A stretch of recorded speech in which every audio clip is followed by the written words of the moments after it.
When it comes to voting, obviously we have many concerns. We want as many people to vote as possible, and we want to make sure, especially in the past few years, that the vote is as secure as possible.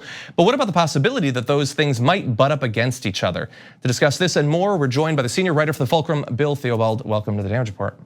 Thank you, good to be with you. Glad to have you here. And so I want to talk about your article. You wrote an article titled, "Efforts to Grow Voter Turnout May Delay Election Results." Can you expand on that concept for us?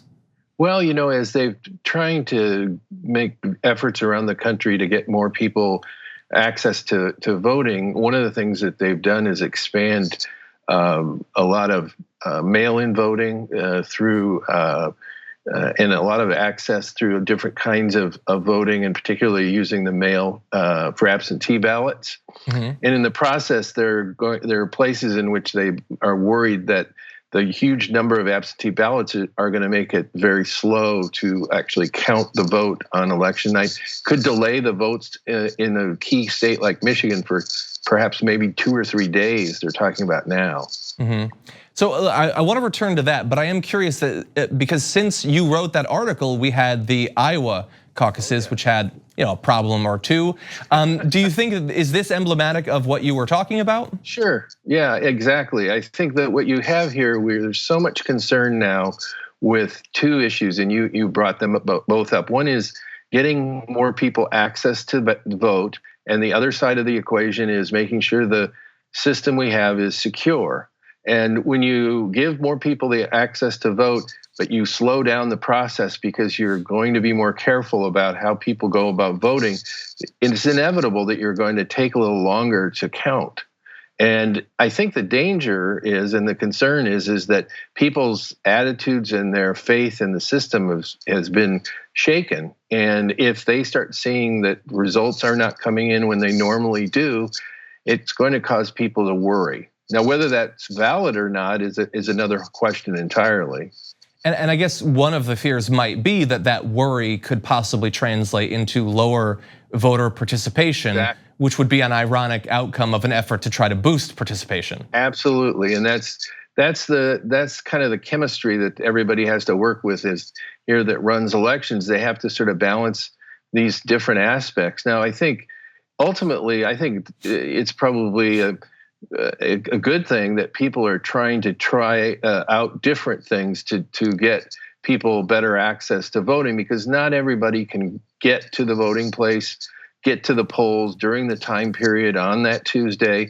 So the fact that things are being done a little differently isn't a bad thing. I think it's a good thing because it gives different people who are in different life circumstances a better chance to actually exercise their right to vote. But the question then becomes whether or not, because things are being done differently, the election officials are going to have a new experience that's going to take them a little bit longer, and they're going to be taking extra precautions to make sure that things are done in a secure way. And of course, one of the big things to make things more secure is to have paper ballots. But again, that takes a little bit longer to get things counted. And so you are playing this kind of, have this dynamic where you don't want to have another factor that's going to make people more concerned. So but that might be what happens.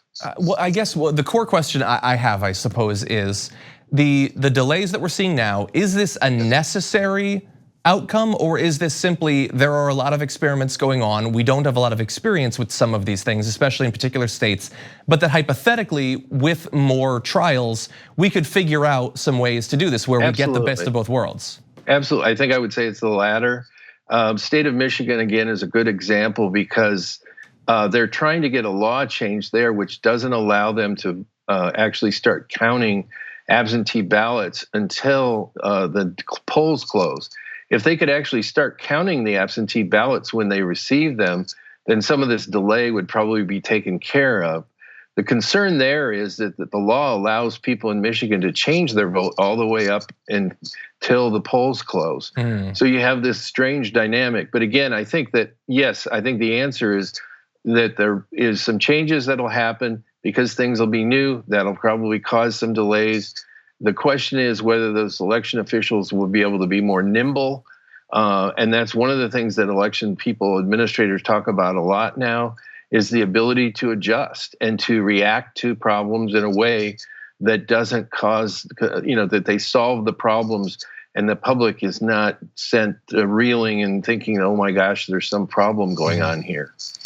So one other concern, I'm interested in your opinion on this. How much to blame is the media, like I guess me? Because I know on election night we do coverage and I'm sitting with an iPad and I'm hitting refresh over and over and over. Oh yeah. Yes, I think that's kind of another irony. I think that's exactly what everybody who's ever covered politics, that we've gotten to be a culture where everything is so fast and instant, and it's getting faster. It's not slowing down. And so now when you're telling people, well, we're going to have to slow down a little bit this time to be accurate, to be secure, that's something that's maybe part of our responsibility as journalists to tell people that there might be this kind of slowdown, but it does not mean that there's necessarily a problem. It's just that we've gotten so used to getting those results so quickly. It's amazing how quickly they do come in. So is Emma here? Is there a way to expedite the process of getting results for further elections down the line, basically? Because while I get what you're saying, I do think that it does, in essence, undermine some of the confidence that voters have, and perhaps there could be new technologies or processes that would allow for this, and we could create an infrastructure going forward, even if it's not available in 2020. I think that there could be some improvements. I think just the fact that they'll have a new experience with these systems, they're going to be better at it the next time. So, and I don't know for sure exactly how much delay there will be. I think they're trying to kind of warn people that this is new to them. They're expecting in many of these places, they've gotten this policy now in many states called no excuse absentee ballots. You don't have to have a reason. You can just say, look, I want a paper ballot, and they'll send it to you. And there's 4 states that do all of their voting by mail.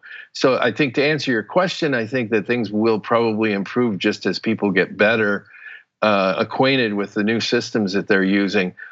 The real underlying problem here is that the technology for security is lagged behind the ability of people to hack into systems. So until that technology gets better, you're not going to be able to use some of the electronic systems that we now do most of our banking and other aspects of our lives. You're not going to be able to do that without there being concerns about security issues. Yeah. Bill Theobald, senior writer for the Fulcrum, thank you so much for joining us today. Okay, thank you. Thanks for having me. Anytime.